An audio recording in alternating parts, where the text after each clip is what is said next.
का परमेश्वर, हे हमारे उद्धारकर्ता प्रभु यीशु मसीह और हे शांतिदायक पवित्र आत्मा, आज की आराधना में हम आपका हृदय की गहराइयों से स्वागत करते हैं और आपकी उपस्थिति के लिए आपको धन्यवाद देते हैं। दाऊद लिखते हैं, हे मेरे परमेश्वर, हे राजा, मैं तुझे सराहूंगा और तेरे नाम को सदा सर्वदा धन्य कहता रहूंगा। प्रतिदिन मैं तुझको धन्य कहा करूंगा और तेरे नाम की स्तुति सदा सर्वदा करता रहूंगा। यहोवा महान और अति स्तुति के योग्य है और उसकी बड़ाई अगम है।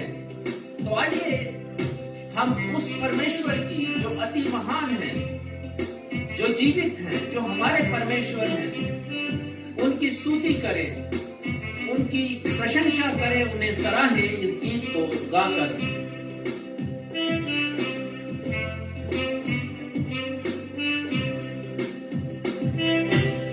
तेरे ही नाम की गाते हैं स्तुति, मिलकर सारे स्वर्ग में वो गाते, तू है पवित्र जो था और है और जो आने वाला है। आदर और महिमा मिले तुझे ही, योग्य तू ही सदा। लेकिन प्रभु चाहता तू ये गीत मुझ पापी से गाऊंगा मैं तेरे लिए। हालेलुया, हालेलुया, होशाना गाऊंगा मैं सिर्फ प्रभु तेरे लिए। हालेलुया, होशाना,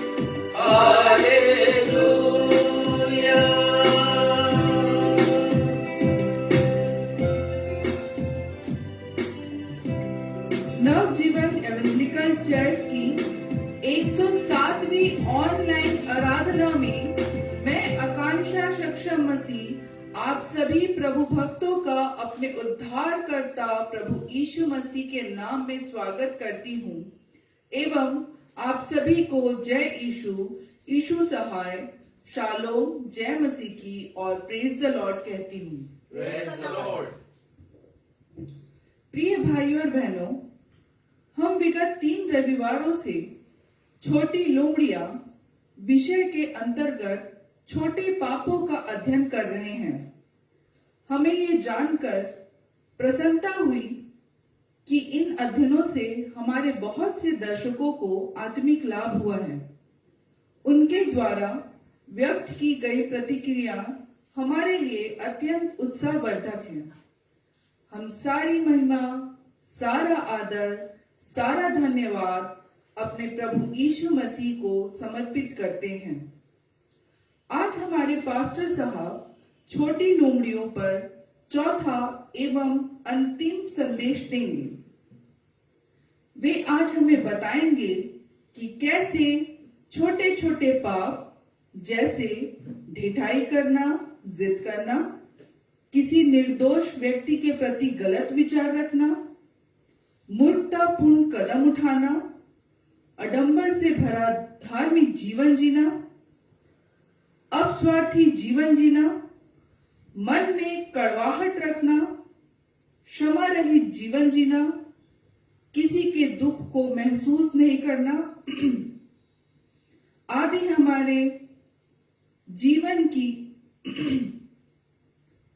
किसी के दुख को महसूस नहीं करना आदि हमारे जीवन की बगियों में छोटी लोमड़ी के समान घुस बैठकर हमारे आत्मिक जीवन को तहस नहस कर देते हैं।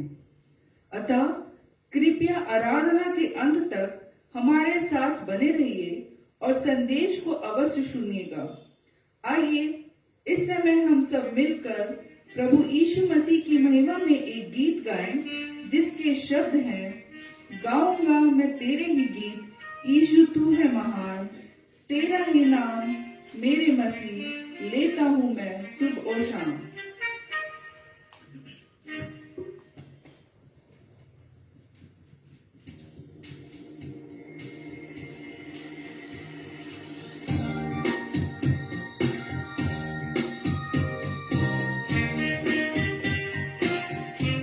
आइए हम सब परमेश्वर पिता की और अपने उद्धारकर्ता प्रभु यीशु मसीह की स्तुति करें।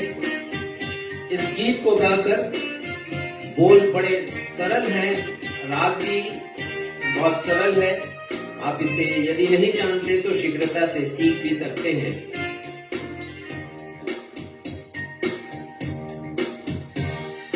गाऊंगा मैं तेरे ही गीत, यीशु तू है महान, तेरा ही नाम मेरे मसीह, लेता हूँ सुबह और शाम। गाऊंगा मैं तेरे ही गीत, यीशु तू है महान, तेरा ही नाम मेरे मसीह, लेता हूँ सुबह और शाम। जी हाँ भाइयों और बहनों, बुरे विचार से सूक्ष्म पाप उत्पन्न होते हैं और सूक्ष्म पाप बढ़कर हमें गुनाह की दुनिया में ले जाते हैं। उनसे छूटने का एक ही तरीका है कि हम प्रभु यीशु मसीह के पास आ जाएं। जब मैं गुनाहों में पड़ा, तेरे प्रेम से मैं दूर था, तेरे सन्मुखाने के लायक मैं कदापि योग्य न था। जब मैं गुनाहों में पड़ा, तेरे प्रेम से मैं दूर था, तेरे सन्मुखाने के लायक मैं कदापि योग्य न था। पर तू ही ने सहारा बना, अपने पास मुझे बुलाया, इसलिए मसीह होठों से अपनी स्तुति तेरी करूंगा। गाऊंगा मैं तेरे ही गीत, यीशु तू है महान, तेरा ही नाम मेरे मसीह, लेता हूँ सुबह और शाम।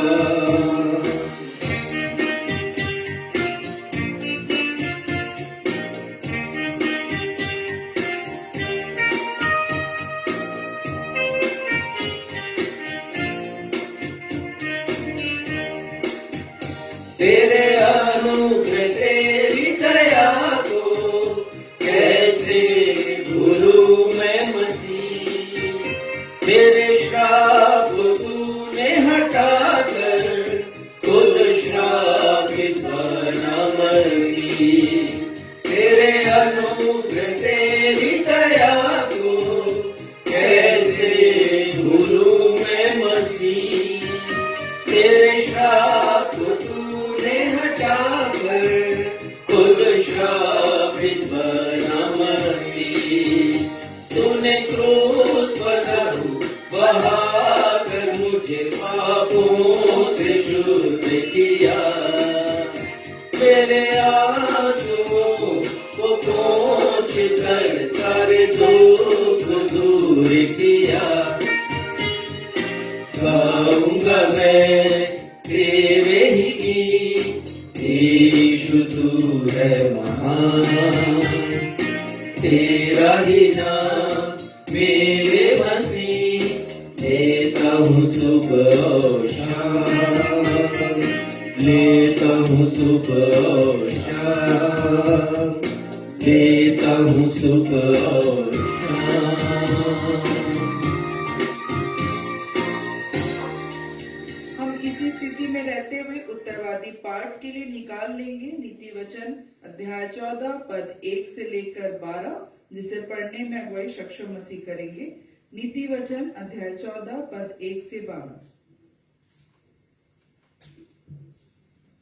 हम सब अपने धर्मशास्त्र से मिलकर के निकाल लेंगे नीति वचन अध्याय 14 पद संख्या 1 से 12। और जैसा कि हमारा दस्तूर रहा है, हम इस पैसेज को उत्तरवादी की रीति से पढ़ लेंगे और 12वें पद को हम सब साथ में मिलकर के पढ़ लेंगे। नीति वचन 14 पद 1 से आगे। हर बुद्धिमान स्त्री अपने घर को बनाती है, पर मूढ़ स्त्री उसको अपने ही हाथों से ढा देती है। जो सिधाई से चलता वह यहोवा का भय मानने वाला है, परंतु जो टेढ़ी चाल चलता वह उसको तुच्छ जानने वाला ठहरता है। मूढ़ के मुंह में गर्व का अंकुर है, परंतु बुद्धिमान लोग अपने वचनों के द्वारा रक्षा पाते हैं। जहाँ बैल नहीं वहाँ गौशाला निर्मल तो रहती है, परंतु बैल के बल से अनाज की बढ़ती होती है।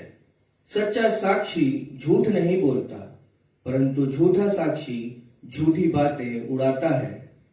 ठट्ठा करने वाला बुद्धि को ढूंढता परंतु नहीं पाता, परंतु समझ वाले को ज्ञान सहज से मिलता है।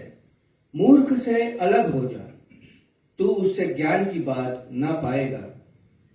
चतुर की बुद्धि अपनी चाल का जानना है, परंतु मूर्खों की मूर्खता छल करना है।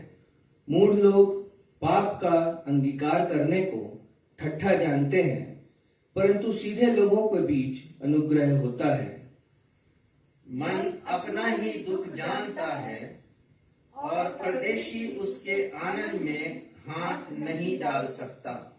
दुष्टों के घर का विनाश हो जाता है, परंतु सीधे लोगों के तंबू में आबादी होती है। ऐसा मार्ग है जो मनुष्य को ठीक जान पड़ता है, परंतु उसके अंत में मृत्यु ही मिलती है। यह सत्य और जीवित परमेश्वर का सत्य और जीवित वचन है।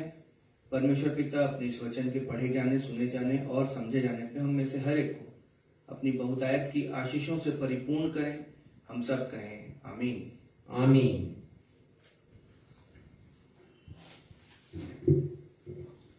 आइए अब हम सब अपने पास्टर इंचार्ज से सूचनाओं को सुन लेंगे। सूचनाओं के पश्चात में हम सभी के लिए मध्यस्थता की प्रार्थना करेंगे। यदि आपके पास कोई प्रार्थना अनुरोध हो तो उसे फेसबुक के कमेंट बॉक्स पर लिखकर हमें भेज दीजिए, हम आपके लिए प्रार्थना करेंगे।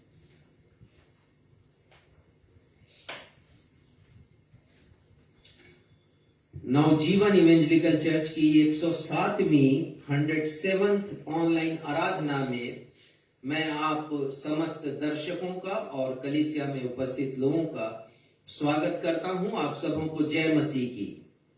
जय मसीह। हमारा उद्देश्य है, अर्थात हमारी कलीसिया का उद्देश्य है कि नवजीवन इवेंजलिकल चर्च की ऑनलाइन रविवारी आराधना हर घर में पहुंचे। विशेषकर वे सब लोग जो चर्च विहीन क्षेत्रों में रहते हैं, सेना या पुलिस में कार्यरत वे जवान जो रिमोट एरियाज अर्थात दूर दराज के क्षेत्रों में रहते हैं, सीमा पर होते हैं, बॉर्डर पर होते हैं, या सरकारी कर्मचारी जो स्थानांतरण के कारण घर से दूर रहते हैं, इस ऑनलाइन रविवारी आराधना में शामिल हो। हम किसी को भी वंचित नहीं रखना चाहते। हम चाहते हैं कि आप इस सुविधा का लाभ उठाएं, रविवारी ऑनलाइन आराधना का, जिसे हमारी कलीसिया लगातार प्रस्तुत कर रही है। और आप प्रभु की नजदीकी में, उनकी करीबी में बने रहें। रविवारी आराधना में हम वे सभी अंश रखते हैं जो आमतौर से कलीसिया में रखी जाती हैं, जैसा प्रार्थना करना और गीतों को गाना, वचन में से पढ़ना, सूचना देना, दान एकत्रित करना और वचन का संदेश और प्रार्थना और आशीष। ये सारी बातें, ये सारे तत्व रविवारी आराधना में हम प्रदान करते हैं। इसलिए आप सभी से अनुरोध है कि नवजीवन इवेंजलिकल चर्च की रविवारी आराधना का प्रचार प्रसार अधिकाई से करें। यदि आपके कोई परिचित हैं जो रविवारी आराधना का लाभ जिन्हें नहीं मिल पा रहा है, वो अपनी अपनी कलीसियाओं से, घर से दूर हैं, तो आप उन्हें इस बात की जानकारी दे सकते हैं।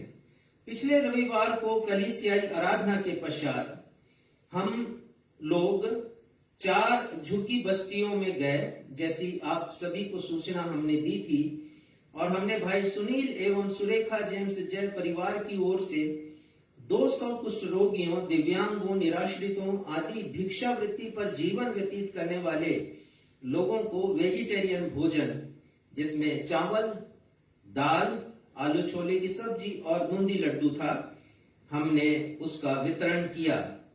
हम भाई सुनील जेम्स जय के परिवार को पुनः धन्यवाद देते हैं और परमेश्वर से प्रार्थना करते हैं कि वे अपनी आशीषें उस परिवार को प्रदान करें। कुष्ठ रोगियों के पांवों के लिए एक विशेष प्रकार की सैंडल बनाई जाती है, जिसे MCR सैंडल कहते हैं। यह विशेष सैंडल उनको इसलिए पहनाया जाता है ताकि पांव का जो जख्म है वो और अधिक ना बढ़े। ये sandal the leprosy mission hospital Baitalpur में बनती है। हमने 9 लोगों का, 9 कुष्ठ रोगियों, कुष्ठ पीड़ितों के लिए सैंडल बनवाया है। 4 और कुष्ठ पीड़ितों के लिए पिछले बुधवार को नाप हमने उनका दिलवाया है वहां पर भेजकर, और 10 लोगों का, 10 कुष्ठ पीड़ितों का फिर से और बनाना है अनुमानित रूप से।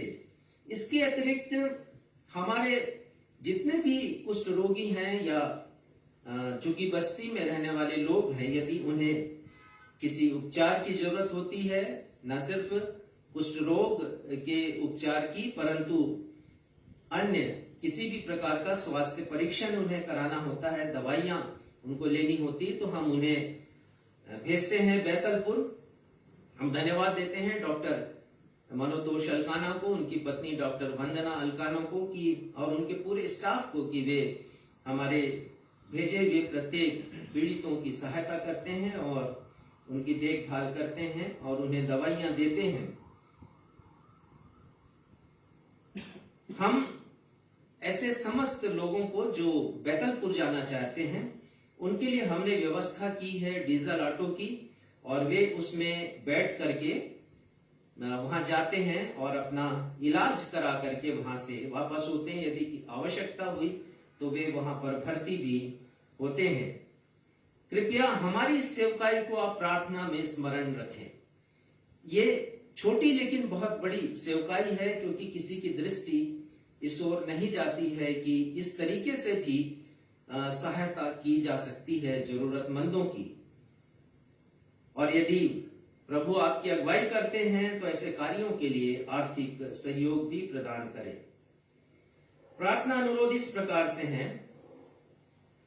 भाई अरुण गांव में रहते हैं और परिवार सहित रोजगार के लिए वो दूसरे प्रांत गए हैं। उन्होंने अनुरोध किया है कि उनके लिए प्रार्थना की जाए।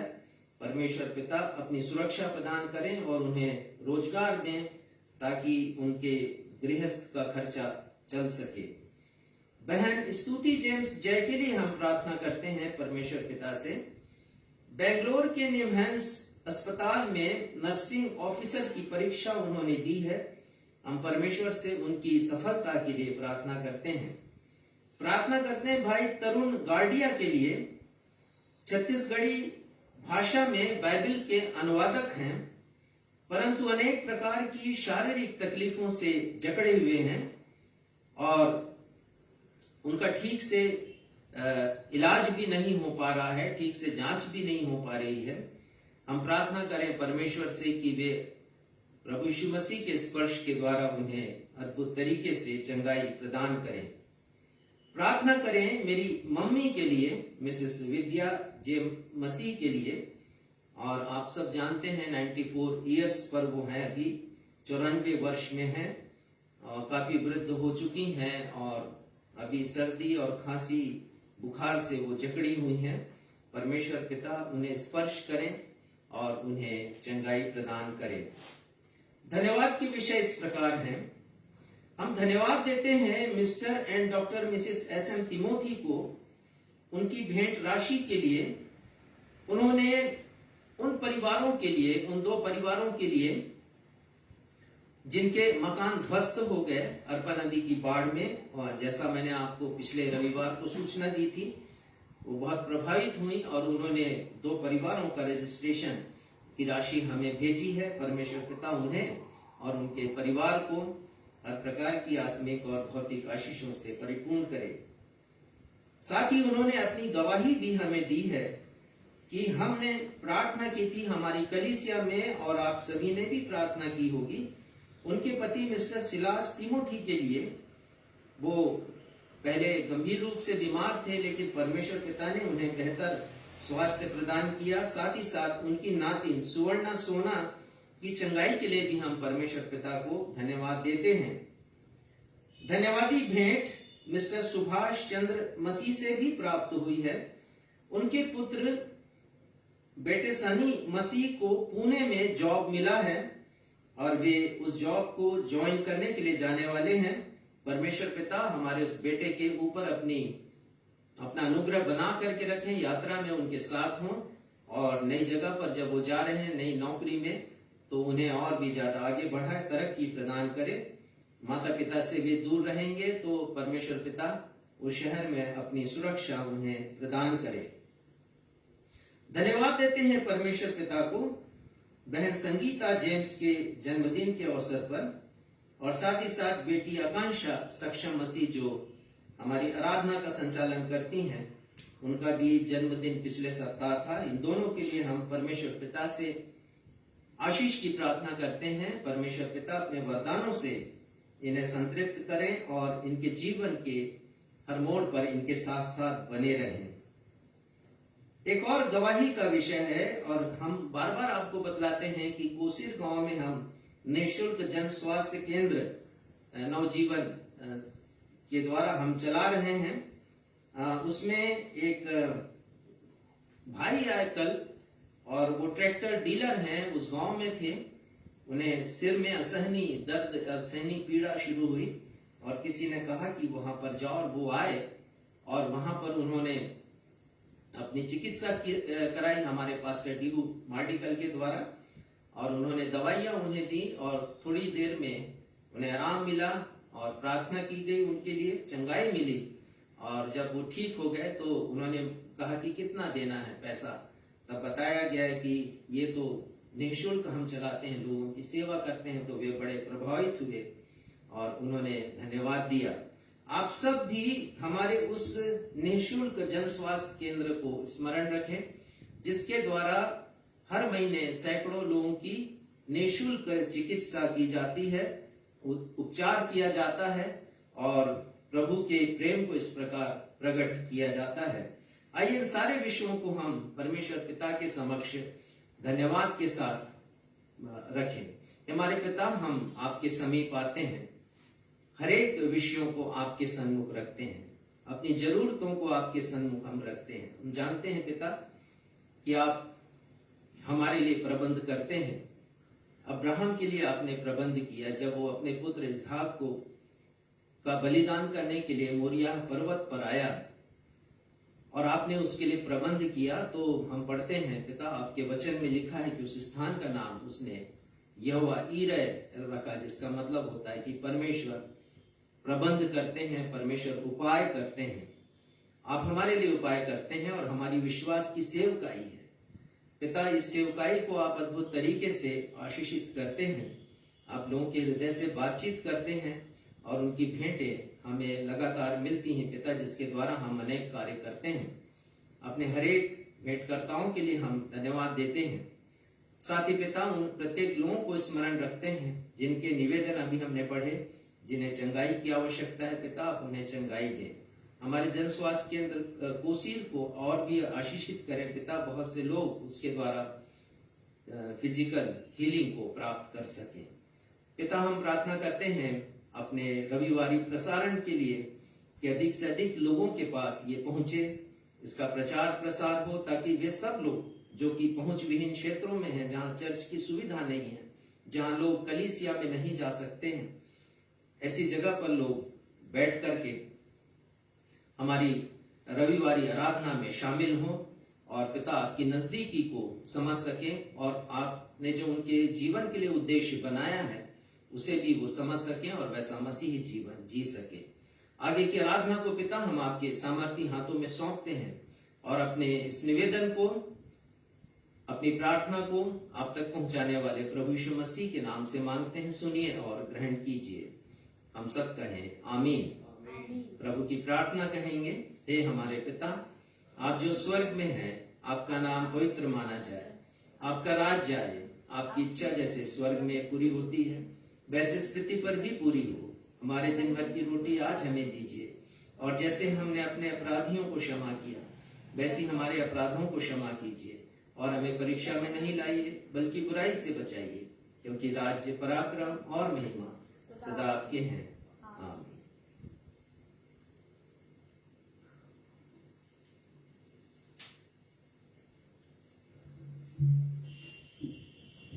आइए अब अवसर है कि हम अपनी अपनी भेंटों एवं धन्यवादी भेंटों को परमेश्वर के राज्य के विस्तार के लिए अर्पित करें। इसी समय हमारे ऑनलाइन दर्शक भी अपनी भेंटों को अर्पित कर सकते हैं।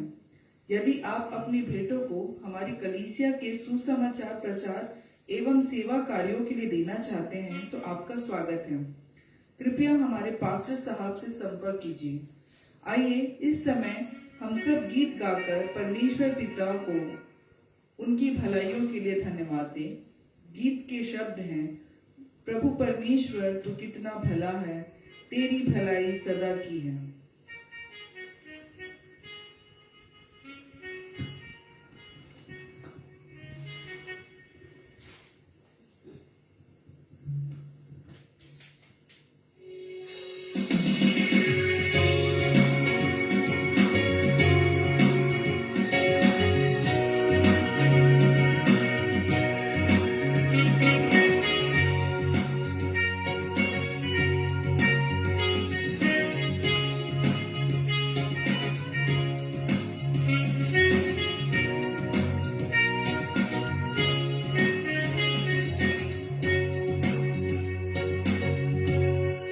प्रभु परमेश्वर तू कितना भला है, तेरी भलाई सदा की है। प्रभु परमेश्वर तू कितना भला है, तेरी भलाई सदा की है। मेरा दिल तुझे धन्यवाद के साथ, मेरा प्राण तेरी स्तुति करता। मेरा दिल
आइए इन भेंटों के लिए हम परमेश्वर पिता को धन्यवाद दें।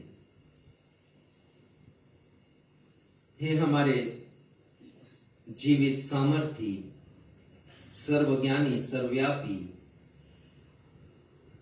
सर्वसामर्थी पिता परमेश्वर,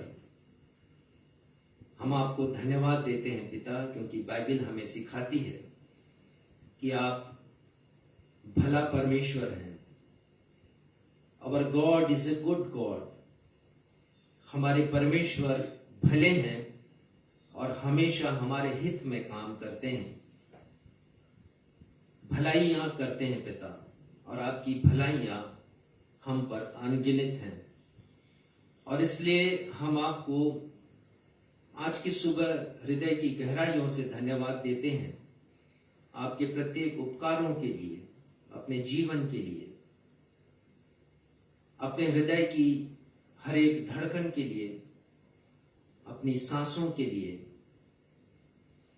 और रक्त शिराओं में बहती रक्त की धारा के लिए, जिससे एहसास होता है कि हम जीवित हैं।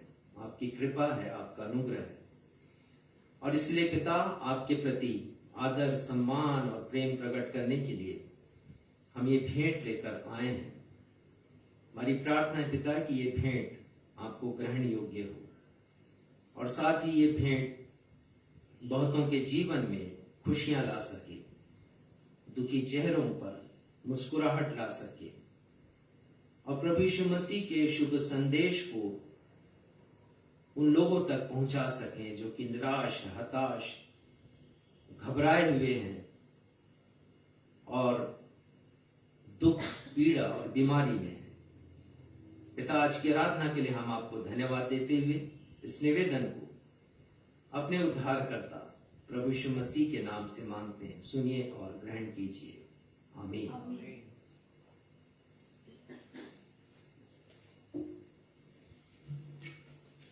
पवित्र शास्त्र बाइबल से पाठों का पठन। पहला पाठ पुराने नियम से पहला शामवेल अध्याय 1 पद 9 से 17, जिसे पढ़ने में अगुवाई मैं करूंगी। दूसरा पाठ नए नियम से रोमियो अध्याय 12 पद 14 से 21, जिसे पढ़ने में अगुवाई मिसेस बीना मसीह करेंगी। पहला पाठ पहला शामवेल अध्याय 1 पद 9 से 17।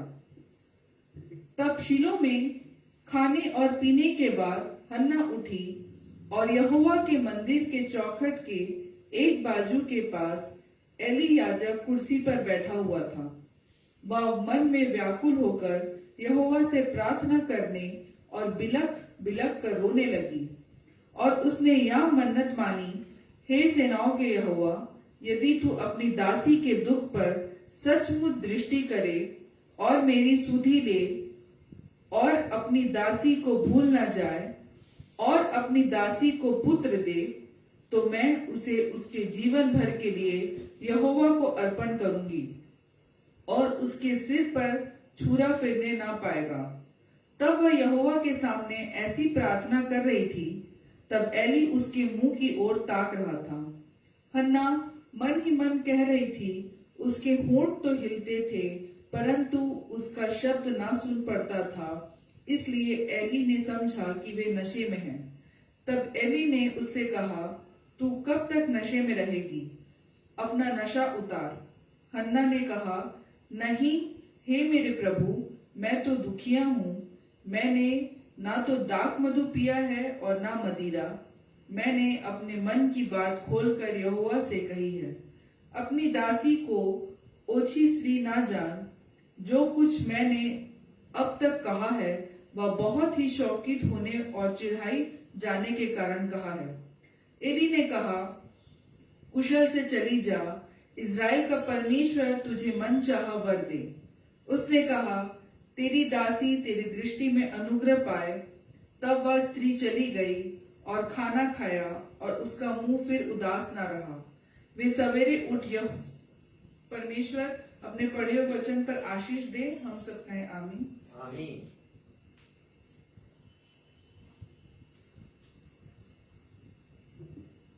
आप सबों को जय मसीह की। जय मसीह। मैं नए नियम से पढ़ लूंगी रोमियो अध्याय 12 पद 14 से 21 तक। यहाँ पर इस प्रकार लिखा है, अपने सताने वालों को आशीष दो, श्राप न दो। आनंद करने वालों के साथ आनंद करो और रोने वालों के साथ रो। आपस में एक सा मन रखो, अभिमानी न हो, परंतु दीनों के साथ संगति रखो। अपनी दृष्टि में बुद्धिमान न हो, बुराई के बदले किसी से बुराई न करो। जो बातें सब लोगों के निकट भली हैं, उनकी चिंता किया करो। जहाँ तक हो सके तुम भरसक सब मनुष्यों के साथ मेल मिलाप रखो। हे प्रियो, बदला न लेना, परंतु परमेश्वर के क्रोध को अवसर दो, क्योंकि लिखा है, बदला लेना मेरा काम है। प्रभु कहता है, मैं ही बदला दूंगा।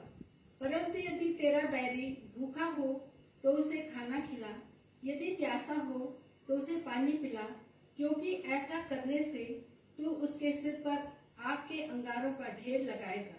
बुराई से ना हारो, परंतु भलाई से बुराई को जीत लो। परमेश्वर अपने वचन पर आशीष प्रदान करे। हम सब कहें आमीन।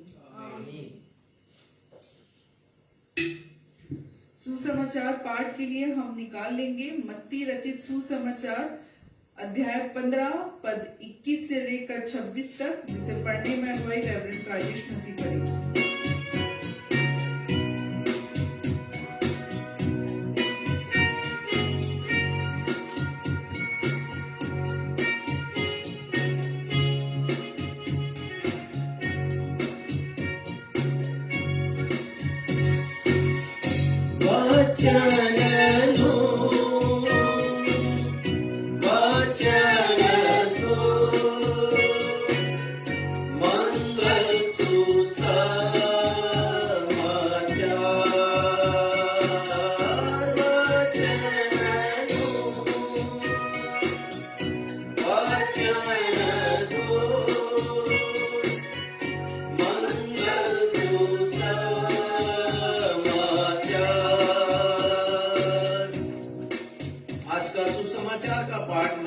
सुसमाचार उसका 5वां अध्याय पद संख्या 21 से लेके पद संख्या 26 तक। और यहाँ इस प्रकार लिखा है, प्रभु यीशु मसीह कहते हैं, तुम सुन चुके हो कि पूर्व काल के लोगों से कहा गया था कि हत्या नहीं करना, और जो कोई हत्या करेगा वह कचहरी में दंड के योग्य होगा। परंतु मैं तुमसे यह कहता हूं कि जो कोई अपने भाई पर क्रोध करेगा वह कचहरी में दंड के योग्य होगा, और जो कोई अपने भाई को निकम्मा कहेगा वह महासभा में दंड के योग्य होगा, और जो कोई कहे अरे मूर्ख वह नरक की आग के दंड के योग्य होगा। इसलिए यदि तू अपनी भेंट वेदी पर लाए और वहां तू स्मरण करे कि मेरे भाई के मन में मेरी ओर से कुछ विरोध है, तो अपनी भेंट वहीं वेदी के सामने छोड़ दे और जाकर पहले अपने भाई से मेल मिलाप कर, तब आकर अपनी भेंट चढ़ा। जब तक तू अपने मुद्दई के साथ मार्ग ही में है, उससे झटपट मेल मिलाप कर ले। कहीं ऐसा ना हो कि मुद्दई तुझे हाकिम को सौंपे और हाकिम तुझे सिपाही को सौंपे और तू बंदी गृह में डाल दिया जाए। मैं तुझसे कहता हूं कि जब तक तू कौड़ी कौड़ी भर नहीं देगा, तब तक वहां से छूटने नहीं पाएगा। ये प्रभु यीशु ख्रिस्त का सुसमाचार है। हे प्रभु यीशु ख्रिस्त, आपके नाम की महिमा हो। हम सब कहें आमीन। आमीन।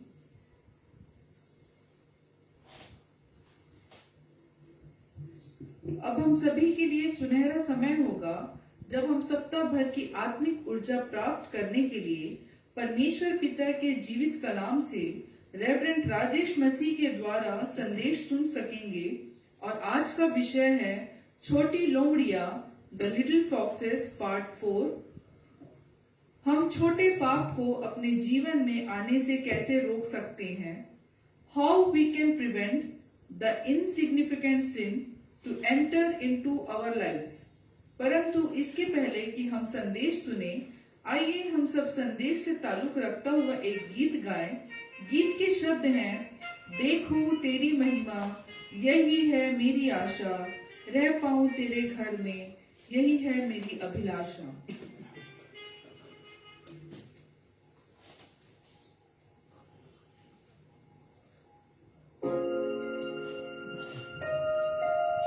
हाँ प्रिय भाइयों और बहनों, यदि हम अपने प्रभु की महिमा देखना चाहते हैं, उनके घर में रहना चाहते हैं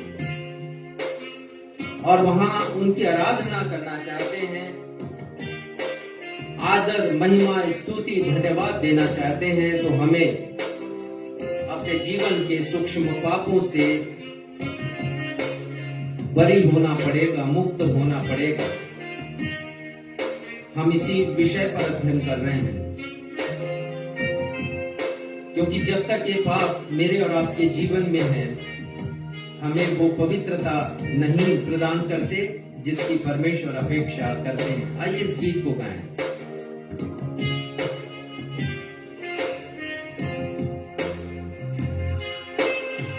देखूं तेरी महिमा, यही है मेरी आशा। रह पाऊं तेरे घर में, यही है मेरी अभिलाषा। आराधना तेरी हो,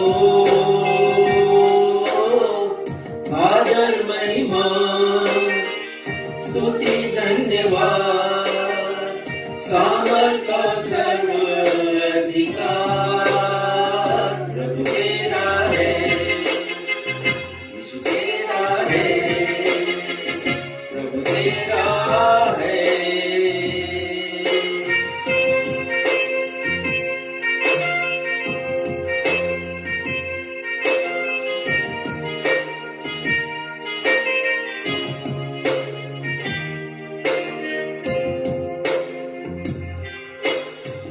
क्या मैं कहूँ शब्द नहीं है, करुणा तेरी है वर्णन से अपार।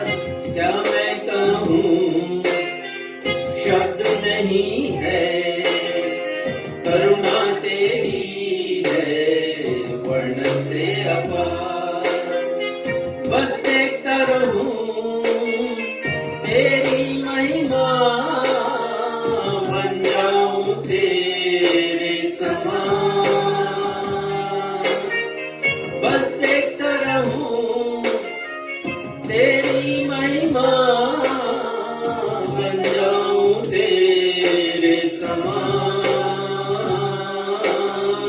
बन जाऊं तेरे समान।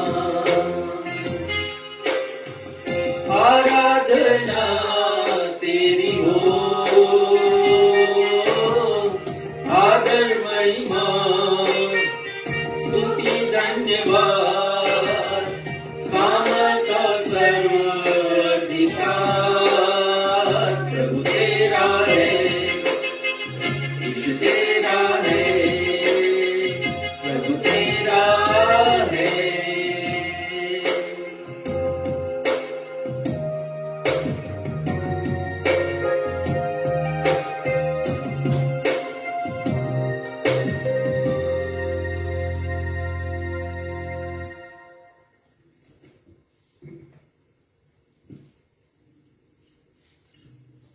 पिछले 3 रविवारों से हम छोटी लोमड़ियों पर अध्ययन कर रहे हैं। आप लोगों से प्राप्त प्रतिक्रियाएं हमें बतला रही हैं कि आप सभी ने इन संदेशों के द्वारा बहुत कुछ सीखा है, बहुत कुछ ज्ञान प्राप्त किया है और आपको आत्मिक लाभ हुआ है, और ये हम सभी के लिए प्रसन्नता का विषय है। अभी तक हमने जो सीखा है उसका सार यह है, पहली बात कि हमारे चिंतन का प्रमुख पद है श्रेष्ठ गीत 2 अध्याय उसका 15वां पद, और वहां पर लिखा है जो छोटी लोमड़ियां दाख की बारियों को बिगाड़ती हैं उन्हें पकड़ ले, क्योंकि हमारी दाख की बारियों में फूल लगे हैं। और मैं समझता हूं कि ये पद आपको कंठस्थ याद हो गया होगा, बाय हार्ट आपने इसे सीख लिया होगा। दूसरी बात कि हमने सर्वप्रथम इस पद के शाब्दिक अर्थ को देखा और उसके बाद इसके आत्मिक अर्थ पर गहन अध्ययन किया है। हमने सीखा कि छोटी लोमड़ियों का आत्मिक अर्थ हमारे जीवन के वे सूक्ष्म पाप हैं जिन्हें हम नगण्य, महत्वहीन और बहुत छोटा समझकर गंभीर रूप से नहीं लेते, नजरअंदाज करते हैं और उनसे कुछ हम सीखते नहीं हैं।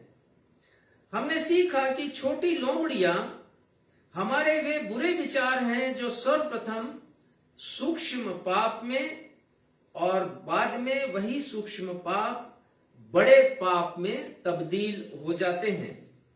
सूक्ष्म पापों का सबसे बुरा प्रभाव हमारी आत्मा पर होता है। प्रभु यीशु मसीह ने मुझे और आपको चुना है कि हम बहुत सा फल लाएं, तभी हमारे मसीही जीवन के मायने हैं। अर्थात यदि हम फल नहीं लाते हैं तो हमारा मसीही जीवन अर्थहीन है। केवल मैं और आप केवल औपचारिकता निभा रहे हैं। इसलिए लाख टके की बात यह है कि हम अपने जीवन में सूक्ष्म पापों को प्रवेश करने से रोकें। अनेक बार हमने इसे देखा है, आज भी हम इसके विषय में चर्चा करेंगे।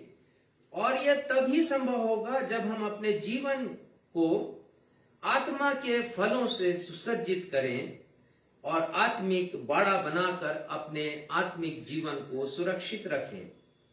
पिछले रविवार हमने एक छोटी लोमड़ी अर्थात एक सूक्ष्म पाप ईर्ष्या पर गहन अध्ययन किया था। हमने सीखा कि किस प्रकार ईर्ष्या हमें धीरज की दौड़ में हमारे लक्ष्य प्रभु यीशु मसीह के क्रूस तक पहुंचने से रोकती है, उलझाती है, बहकाती है और आत्मिक रूप से जीते जी मार भी देती है। इन तीनों संदेशों के वीडियोस फेसबुक पर और यूट्यूब पर उपलब्ध हैं। यदि आप इन्हें देखना चाहें, सुनना चाहें तो कृपया फेसबुक पर राजेश मसीह को सर्च करें और यूट्यूब पर नवजीवन न्यू लाइफ इवेंजलिकल चर्च को सर्च करें तो आपको ये वीडियोस और साथ ही साथ हमारे दूसरे अन्य वीडियोस जो करीब 106 वीडियोस हैं आपको उसमें मिल जाएंगे और आप उन सभी का धीरे धीरे अध्ययन कर सकते हैं, सुन सकते हैं, देख सकते हैं उन संदेशों को। अब हम आज के विषय पर आते हैं और विषय है छोटी लोमड़ियां, द स्मॉल फॉक्सेस पार्ट 4। और इसके अंतर्गत आज हम अध्ययन करेंगे वही पिछले सप्ताह के विषय को जारी रखते हुए हम अपने जीवन में सूक्ष्म पापों को प्रवेश करने से कैसे रोक सकते हैं। और इस संदर्भ में हम पहाड़ी उपदेश से शिक्षा भी ग्रहण करेंगे। कैसे रोक सकते हैं? यदि हमने सूक्ष्म पापों को अपने जीवन में प्रवेश करने से नहीं रोका तो पिछले रविवार को हमने सीखा था कि ये पाप हमें परमेश्वर के राज्य में प्रवेश करने से वंचित कर देंगे और ऐसा ना हो कि मुझे और आपको पछताना पड़े, पश्चाताप करना पड़े कि हमने क्यों नहीं इन पापों को गंभीरता से लिया, क्यों इन्हें नजरअंदाज किया। How we can prevent the insignificant sins to enter into our lives. A lesson from the Sermon on the Mount. श्रेष्ठ गीत 2:15 में जब आप पढ़ते हैं तो लोमड़ियों के लिए एक विशेषण लगाया गया है। विशेषण है, एडजेक्टिव है वहां पर उनके लिए और वो एडजेक्टिव या विशेषण है छोटी। तो लोमड़ियों को यदि आप देखें, चाहे बड़ी लोमड़ियों को भी देख लें आप, तो पहली नजर में आपको बहुत इनोसेंट नजर आएंगी, बहुत भोली भाली नजर आएंगी और छोटी लोमड़ियां तो और भी ज्यादा प्यारी लगती हैं, लुभावनी लगती हैं, बहुत ही ज्यादा इनोसेंट, भोली भाली। परंतु स्वभाव से ही वो चालाक, चतुर और मक्कार होती हैं। मक्कार मतलब धोखेबाज। ये होती दिखने में भोली भाली, लेकिन चालाक, चतुर और मक्कार। और यदि आप दाख की बारी के मालिक हैं तो कभी नहीं सोचें कि ये लोमड़ियां यदि 5-10 अंगूर आकर के खा लेंगी मेरे बाग में तो मेरा क्या बिगड़ जाएगा, मेरा क्या चला जाएगा, अरे जाने दो इसको। तो आप बहुत बड़ी भूल कर रहे हैं। यही छोटी सी दी जाने वाली छूट आपको दुखद रूप से कभी भी नहीं भर पाने वाले नुकसान से भर सकती है या नुकसान दे सकती है। हम आत्मिक रूप से इसके गहरे अर्थ को समझेंगे। एक संदर्भ पिछले दिनों हमने लिया था, यूहन्ना 15 उसका पहला पद। हमने उस सुसमाचार के पाठ को पढ़ा भी था और वहां लिखा है कि सच्ची दाखलता मैं हूं, मेरा पिता किसान है। और वो कहते हैं कि मैं दाखलता हूं और तुम डालियां हो।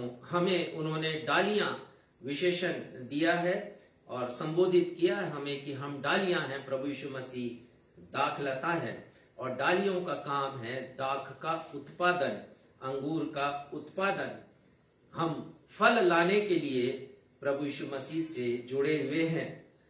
और दाख मेरा और आपका जीवन है। हर दिन हमें प्रभु यीशु मसीह की सदृश्यता में बदलना है। अभी हमने गाया बन जाऊं तेरे समान, और हमें बदलना। और क्यों ना बदले हम, क्योंकि यदि दाखलता प्रभु यीशु मसीह है और मैं और आप यदि डालियां हैं तो हम कहां से रस ग्रहण कर रहे हैं? हम दाखलता से, उस मैन स्टेम से ही हम उस पोषण आहार को ग्रहण कर रहे हैं जो हमारे लिए, मेरे और आपके लिए वो गुण है जो आत्मा के फलों से हमें प्राप्त होता है। तो हमें प्रभु यीशु मसीह की सदृश्यता में परिवर्तित होना है। हम प्रत्येक दिन एक दूसरे से प्रेम करने, दीन बनने और भलाई करने जैसे आत्मा के छोटे छोटे फलों से बड़े फलों में परिवर्तित हो रहे हैं। रिपीट करूंगा इसको कि प्रत्येक दिन हम एक दूसरे से प्रेम करना सीखते हैं, हम दीन बनना सीखते हैं, हम भलाई करना सीखते हैं। और ये छोटे छोटे फल दिन प्रतिदिन बड़े बड़े फलों में विकसित होते जाते हैं, बढ़ते चले जाते हैं। और ऐसी ही प्रक्रिया के दरमियान हमारे छोटे सूक्ष्म पाप जैसे ईर्ष्या है, और वो तमाम छोटे छोटे सूक्ष्म पाप जिसका वर्णन हम पिछले 3 रविवारों से करते आए हैं। उदाहरण के लिए ईर्ष्या है, हमारा अशोभनीय आचरण है, निंदा करने का स्वभाव है, प्रतिशोध लेने का स्वभाव है, स्वार्थीपन है, बेईमानी, जिन पर हम स्वभावतः अधिक ध्यान नहीं देते हैं, चुपचाप मेरे और आपके जीवन में प्रवेश कर जाते हैं। ठीक उसी समय जब हम छोटे छोटे फल के रूप से बड़े फलों में परिवर्तित होते हैं, आत्मा के फलों के रूप में परिवर्तित होते हैं, इसी समय हमें नष्ट करने के लिए ये छोटे छोटे सूक्ष्म पाप हमारे जीवन की बगिया में प्रवेश करते हैं ताकि उसे तहस नहस कर सकें। और ऐसे सूक्ष्म पाप आगे चलकर बड़े पाप में तब्दील होते हैं, जैसा मैं बार बार कह रहा हूं, और हमारे जीवन को दागदार बना देते हैं। बहुत बार ये छोटी लोमड़ियां सिर्फ पाप के ही रूप में नहीं आती, लेकिन समस्या बनकर आती हैं, चिंताएं बनकर आती हैं, बीमारी बनकर आती है, और हमारे आत्मिक जीवन के लहलहाते बाग में घुसपैठ कर हमारी दाख की बारी अर्थात हमारे जीवन को, आत्मिक जीवन को तहस नहस कर देती हैं। मेरे और आपकी आत्मिक दूरी परमेश्वर पिता से बढ़ा देती हैं। तो ये बहुत खतरनाक छोटी लोमड़ियां हैं, दिखने में भोली भाली हैं, परंतु अपने असर में बहुत भयानक हैं। ये चतुर हैं, चालाक हैं और धोखेबाज हैं। प्रभु यीशु मसीह ने पहाड़ी उपदेश, मत्ती रची सुसमाचार 5वां अध्याय, 6वां अध्याय, 7वां अध्याय, इन्हें सरमन ऑन द माउंट कहते हैं, क्योंकि प्रभु यीशु मसीह एक ऊंची जगह पर बैठ गए, पहाड़ पर बैठ गए, लिखा है मत्ती 5:1 में, और उन्होंने अपने उपदेश को दिया। इसमें अद्भुत तरीके से प्रभु यीशु मसीह हम सबको सूक्ष्म पापों से बचने की अनमोल शिक्षाएं प्रदान उन्होंने किया है। इन शिक्षाओं पर हम अभी नहीं, अंत में हम अध्ययन करेंगे, पर अभी हम उन छोटी लोमड़ियों अर्थात सूक्ष्म पापों पर अध्ययन करेंगे जो हमें इब्रानी 12 उसके पहले और दूसरे पद के अनुसार, मैं चाहूंगा कि इस पद को पढ़ लिया जाए ताकि आप रिफ्रेश हो जाएं कि इब्रानी क्या कहना चाहते हैं। 12 उसका पहला और दूसरा पद। इस कारण जबकि गवाहों का ऐसा बड़ा बादल हमको घेरे हुए है, तो आओ हर एक रोकने वाली वस्तु। हाँ, ये इब्रानी के लेखक कहते हैं कि हम एक दौड़ में शामिल हैं। इस पद के अंतिम हिस्से में वो कहते हैं, और इस दौड़ को धीरज के साथ दौड़ना है। लेकिन कैसे दौड़ें? और वो कहते हैं हर एक रोकने वाली वस्तु, और आगे, और उलझाने वाले पाप को दूर करके वह दौड़ जिसमें हमें दौड़ना है, धीरज से दौड़े। हाँ, वो कहते हैं कि उस दौड़ में जैसे धीरज से दौड़ना है, हम दौड़े, धीरज के साथ दौड़े। वो कह रहे हैं रोकने वाले पाप और रोकने वाली बातें, उलझाने वाले पाप।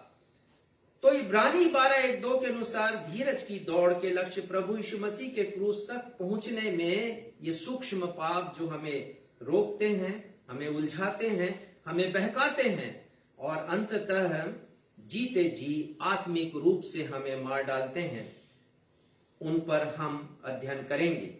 उनमें से एक छोटी लोमड़ी अर्थात ईर्ष्या पर पिछले रविवार हम गहन अध्ययन कर चुके हैं। आज हम कुछ और लोमड़ियों पर अध्ययन करेंगे और मैं समझता हूं ये सब आपके लिए शिक्षादायक और रोचक होगा, ज्ञानवर्धक होगा। दूसरी छोटी लोमड़ी ढिठाई के पाप कराने वाली लोमड़ी। ढिठाई के पाप, ढीठ बनना या ढिठाई के पाप करना। भजन संहिता 19 उसके 13वें पद को पढ़िएगा। ढिठाई के पाप, यहां लिखा है, तू अपने दास को ढिठाई के पापों से भी बचाए रख, वह मुझ पर प्रभुता करने न पाए। दाऊद लिख रहे हैं कि तू अपने दास को मुझको ढिठाई के पापों से बचाए रख। बहुत बार नजरअंदाज कर देते हैं हम। ये इतना सूक्ष्म पाप है कि कभी हम इसको अकाउंट में नहीं लेते, कभी इसकी गणना भी नहीं करते और हम ढीठ बन जाते हैं। इसका क्या अर्थ होता है? अक्खड़पन। इसका अर्थ होता है बेअदबी। इसका अर्थ होता है हठ करना, जिद करना, मन हठीला बना लेना या किसी बात के लिए अड़ जाना, ऐसा स्वभाव। ये सूक्ष्म पाप हमारी जिंदगी में ले आते हैं। ये छोटी लोमड़ियां हैं, ढिठाई की छोटी लोमड़ियां। हम अपनी मर्जी के मालिक नहीं हैं, ये बात हम जान लें, क्योंकि यदि हम परमेश्वर को प्रभु कहते हैं, हम स्वामी कहते हैं, तो हमें उनकी मर्जी के अनुसार अपने जीवन को व्यतीत करना है। यदि हमने प्रभु यीशु मसीह को अपने जीवन का स्वामी माना है, तो उस समय मेरी मर्जी समाप्त हो जाती है, तो मेरा जिद्दपना मुझे छोड़ना है। मैं और आप दास हैं, और दास हैं तो स्वामी की मर्जी से मुझे और आपको चलना है। और अक्सर मैं कहता हूं, ये गीत की पंक्तियां आजकल लोगों के स्वभाव को दर्शाता है। मैं चाहे ये करूं, मैं चाहे वो करूं, मेरी मर्जी। लेकिन यदि मैं और आप प्रभु यीशु मसीह के दास हैं, उनके दासत्व को हमने स्वीकार किया है, तो वहां मेरी मर्जी नहीं चलेगी। व्यवस्था विवरण 29 उसके 19वें और 20वें पद में लिखा है, यदि मनुष्य यह सोचे, फिर से बता रहा हूं, व्यवस्था विवरण 29, 19 और 20वां पद, वहां यह लिखा है, यदि मनुष्य यह सोचे कि चाहे मैं अपने मन के हठ पर चलूं, अर्थात मन मर्जी की करूं, अपनी प्यास बुझाऊं और सोचूं कि मेरा कोई क्या बिगाड़ लेगा, तो यहोवा उसका पाप क्षमा नहीं करेगा। प्यास से मतलब मतवालापन। बहुत बार लोग जिद पकड़ लेते हैं जब वे किसी नशीले पदार्थ के एडिक्ट हो जाते हैं, जब उसके आदी हो जाते हैं या उसके गुलाम हो जाते हैं, और वो जिद पकड़ लेते हैं और वो कहते हैं कि ये मुझसे छोड़ा नहीं जाता, ये नशीला पदार्थ मुझसे छोड़ा नहीं जाता है। परमेश्वर के वचन में लिखा है यहोवा उसका पाप क्षमा नहीं करेगा। तो हम जिद ना करें, हम ढिठाई के पापों को ना करें। अनेक प्रकार से जिद मेरी और आपकी जिंदगी में आ जाता है। बहुत बार बहुत से लोगों को मैंने देखा चर्च नहीं जाने की जिद करते हैं। मैं एक महिला को जानता हूं जो बहुत ही कलीसिया से लगाव रखती हैं, लेकिन उनके पति को नहीं है लगाव, और वो पति आते तो हैं अपनी पत्नी को छोड़ने के लिए कलीसिया, लेकिन कलीसिया में वो कभी नहीं बैठते क्योंकि जिद है उनकी कि मुझे कलीसिया में नहीं बैठना है। अनेक प्रकार से लोग अपने आत्मिक जीवन में जिद को लेकर के आते हैं। जैसा मैंने बताया, नशा नहीं छोड़ने की जिद। बहुतों को अनेक प्रकार की लत लग जाती है, सिर्फ नशे की ही बात नहीं है, अनेक प्रकार की जिद है। जुआ खेलने की भी एक जिद होती है और लोग उसको खेलते हैं। मनमर्जी से विवाह करने की जिद होती है। कभी कभी परिवार में कोई लड़का जिद कर बैठता है माता पिता के सामने कि मैं इसी लड़की से विवाह करूंगा, और कभी कभी कोई लड़की जिद कर बैठती कि मैं इसी लड़के के साथ विवाह करूंगी, चाहे वो माता पिता की पसंद का हो या ना हो। बाद में लोग पश्चाताप भी करते हैं क्योंकि माता पिता की आज्ञा टालते हैं, और बहुत से बच्चे माता पिता की आज्ञा नहीं मानने की जिद करते हैं। बहुत से बच्चे कुछ ऐसी चीज खरीदना चाहते हैं जो उनकी उम्र में उनके लायक नहीं है, जैसे कि बाइक और या और भी दूसरी वस्तुएं, एक से एक मोबाइल के नए संस्करण, एक नए वर्जन बहुत से बच्चे खरीदना चाहते हैं और जिद करना चाहते हैं। अनेक प्रकार की जिद होती है। परमेश्वर के वचन में लिखा है, गिनती 15 अध्याय 30वें पद में, परंतु देशी या परदेशी जो प्राणी ढिठाई से कुछ करे वह यहोवा का अनादर करने वाला ठहरेगा। ब्लास्फेमी है ये, ईश निंदा है ये, और इसकी एक ही सजा थी कि पथरवाह करके उसे मार डाला जाए, लिखा है वह मनुष्य नाश किया जाए। हम यदि ढिठाई करते हैं, यदि ढीठपना है हमारे जीवन में, आत्मिक जीवन में, ये सूक्ष्म पाप की वजह से, उस छोटी लोमड़ी की वजह से, तो उसे अपने इस बगिया से, हमें आत्मिक बगिया से निकाल देना है। और यदि वो प्रवेश करना चाह रही हैं तो उन्हें प्रवेश करने से रोकना। मैंने आपको पहले ही बताया कि बहुत नेग्लिजिबल है ये, इनसिग्निफिकेंट, कभी हम इन्हें काउंट में नहीं लेते, लेकिन परमेश्वर के वचन से मैंने इसे जाना है और आपके सामने प्रस्तुत कर रहा हूं। फिरौन ने भी जिद किया, इसराइलियों को से बार बार कहता था मूसा हारून से कि मैं छोड़ दूंगा, जाने दूंगा, लेकिन फिर वो जिद करता था, हठीला बना लेता था अपने मन को और जाने नहीं देता था। इसराइलियों ने भी हठ किया है। जब उन्होंने सुना कि उस कनान देश में ऐसे ऐसे कदावर लोग हैं और ऐसे ऐसे कद के लोग हैं और ऊंचे पूरे डीलडॉल वाले लोग हैं और जो युद्ध में पराक्रमी हैं, तो वो डर गए और वो हठ करने लगे कि हम मिस्र वापस लौट जाएंगे। अनेक प्रकार के जिद हम देखते हैं। रोमियो 6:12 में लिखा है, संत पौलुस लिखते हैं, पाप तुम्हारे मरणहार शरीर में राज ना करे कि तुम उसके अधीन रहो। ये सूक्ष्म पाप हमारे जीवन में शासन करने नहीं आ जाएं। ये सूक्ष्म पाप शासन ना करने लगे, राज ना करने लगे कि हम उनकी अधीनता में रहें। गलत धारणा बनाने वाली तीसरी लोमड़ी। गलत धारणा हम कभी कभी बना लेते हैं किसी निर्दोष व्यक्ति के विषय में, और वो इसलिए क्योंकि हम में से बहुत से लोग कान के बड़े कच्चे होते हैं। एक पक्ष की बात सुनते हैं और दूसरे व्यक्ति के बारे में जो निर्दोष है गलत धारणा बना लेते हैं। और आप इस बात को मानिए कि गलत धारणा जो आपके मन में बैठ गई किसी निर्दोष व्यक्ति के चरित्र को बर्बाद कर सकती है। बहुत से विवाह टूट गए हैं।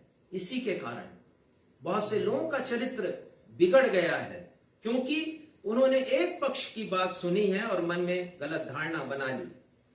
गलत धारणा मन में विद्वेष पैदा कर सकती है और ये एक छोटी लोमड़ी है और इसे रोकना है प्रवेश करने से, और यदि प्रवेश कर गई है तो इसे निकालना है। गलत धारणा मन में बनाने के पहले मुझे और आपको वास्तविकता जानना है। और वास्तविकता हम कैसे जानेंगे? जब तक हम उस पीड़ित व्यक्ति का पक्ष नहीं सुनेंगे तब तक वास्तविकता से हम परिचय हो नहीं सकते। इसलिए यदि कभी आप किसी के बारे में सुने तो गलत धारणा बिल्कुल ना बनाए जब तक कि उसका विचार आप ना सुन लें। पहला शामिल पहला अध्याय 13 से 17 आज पढ़ा गया ये संदर्भ, और वहां पर हम देखते हैं कि कैसे एक महायाजक है जिनका नाम एली है और वो एक पीड़ित महिला जिनका नाम हन्ना है, उनके प्रति वो गलत धारणा बना लेते हैं। पद 14 में लिखा है हन्ना के प्रति वो गलत धारणा बनाते हैं और कि वो नशे में है।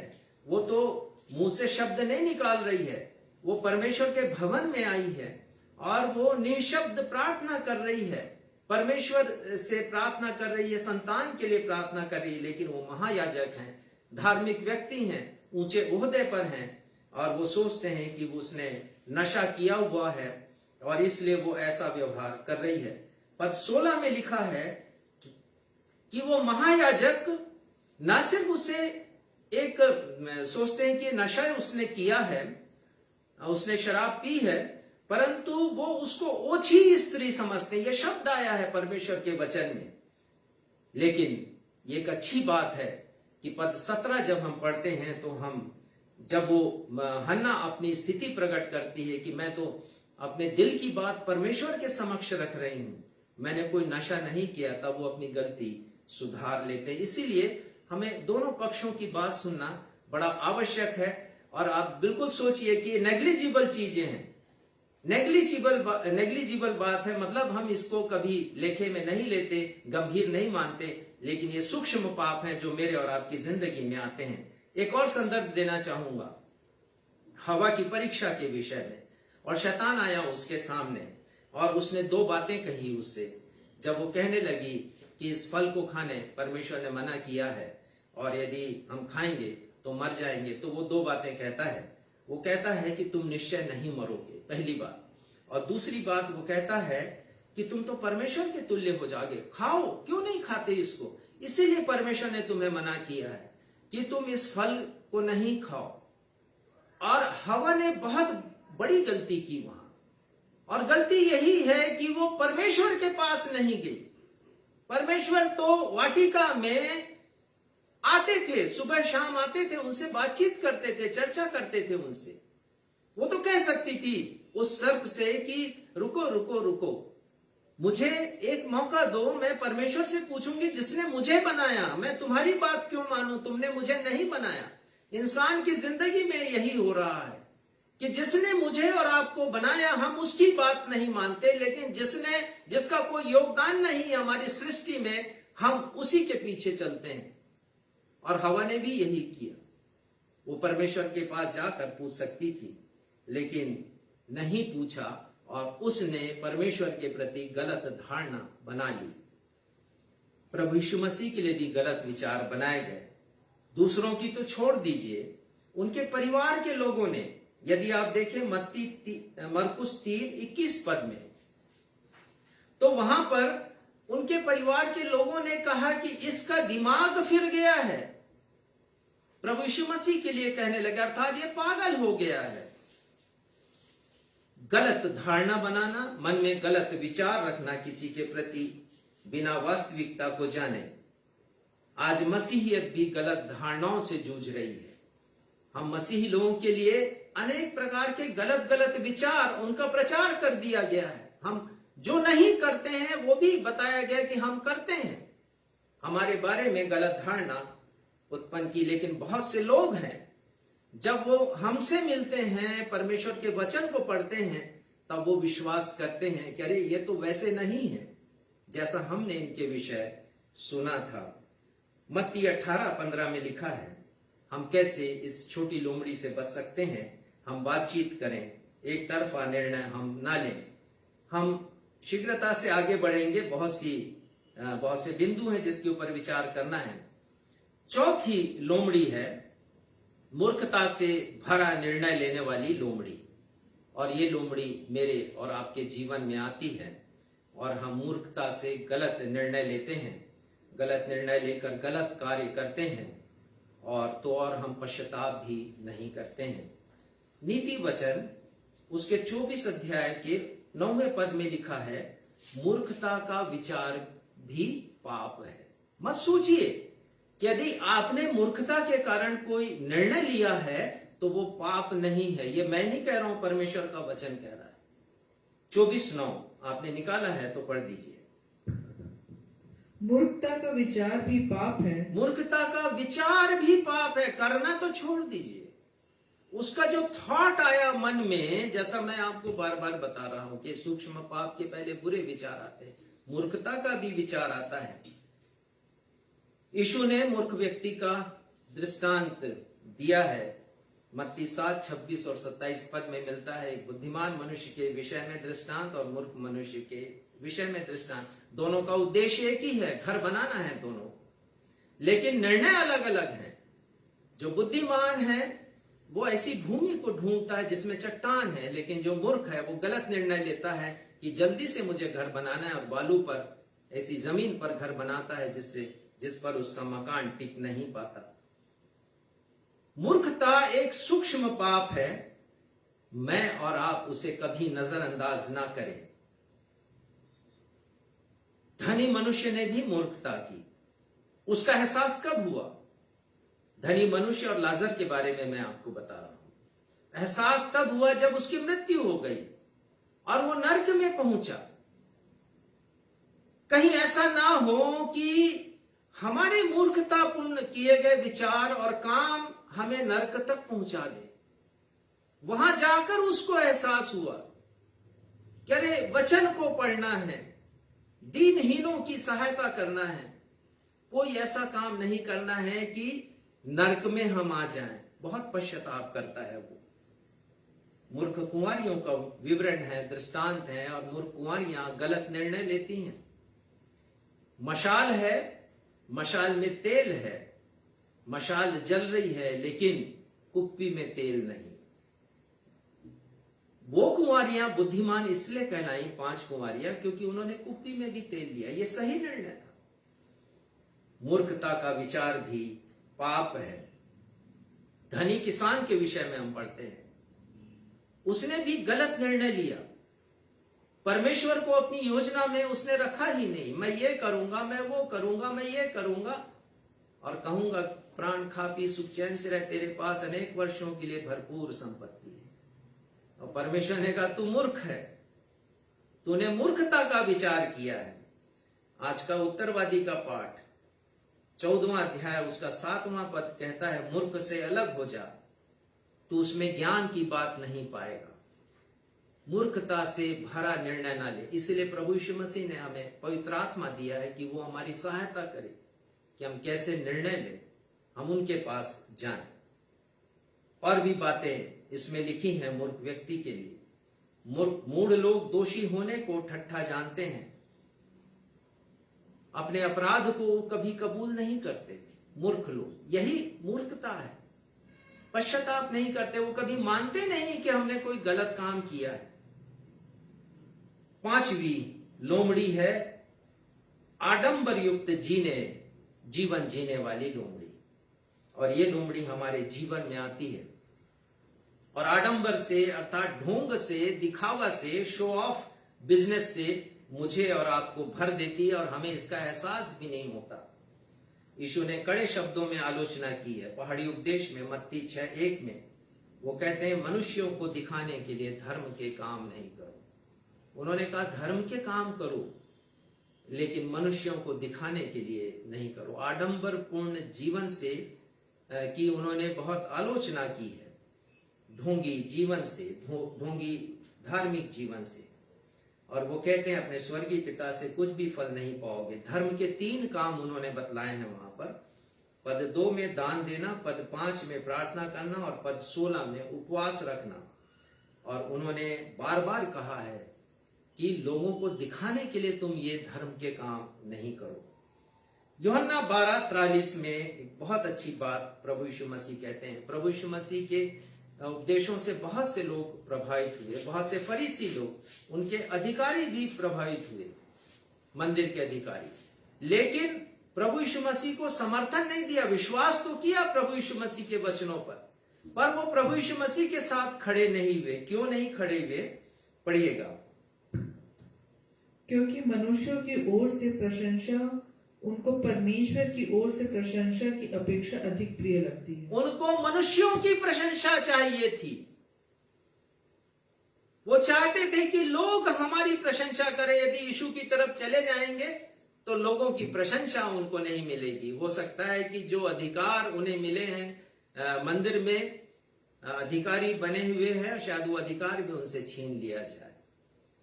मनुष्यों की प्रशंसा, बहुत से लोग इसीलिए खुल करके मसीह के समर्थन में आगे नहीं आते हैं, मसीह के गवाह नहीं बनते हैं, खुल करके नहीं आते। क्यों? क्योंकि लोगों को प्रशंसा चाहिए, आम लोगों को प्रशंसा चाहिए, लोगों की प्रशंसा चाहिए, परमेश्वर की प्रशंसा उन्हें नहीं चाहिए। मत्ती 23:5 में प्रभु यीशु मसीह ने फरीसियों को बहुत आड़े हाथों लिया, शास्त्रियों को, व्यवस्थापकों को, और उन्होंने कहा तुम लोगों को दिखाने के लिए धर्म के काम करते हो। तो ये छोटी लोमड़ी है, बहुत बार हमारे जीवन में आती है, हमारे आत्मिक जीवन में आती है और आडंबर से हमें भर देती। कलीसियाई जीवन में भी हम बहुत शो ऑफ करने लगते हैं, दिखावा करने लगते हैं। बहुत बार अपनी कलीसिया को ऊंचा उठाने के लिए भी हम बहुत प्रकार से दिखावा करते हैं। संसार को कलीसिया में हम लेकर के आ जाते हैं।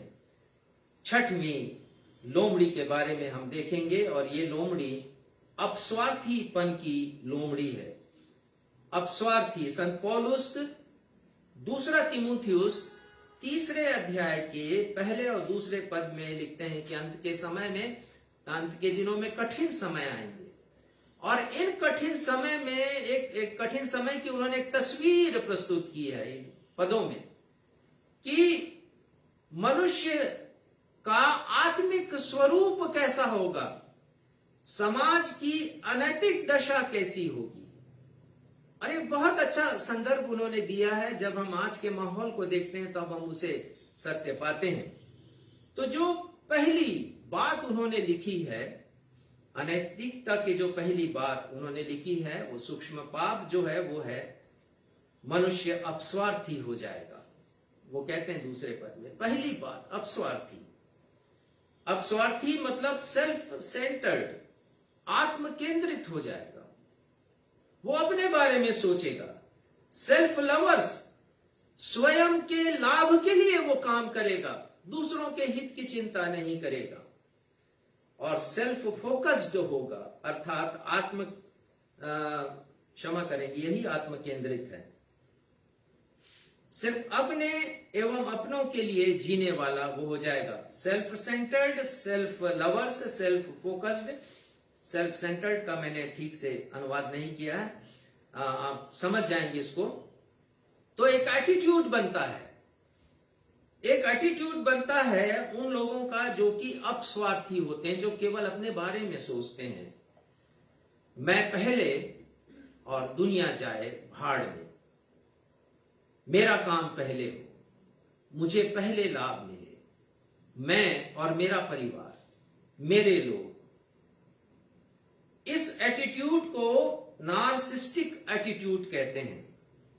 नार्सिस्टिक का मतलब होता है आत्ममुग्ध होना, अर्थात सेल्फिश होना, स्वार्थी होना।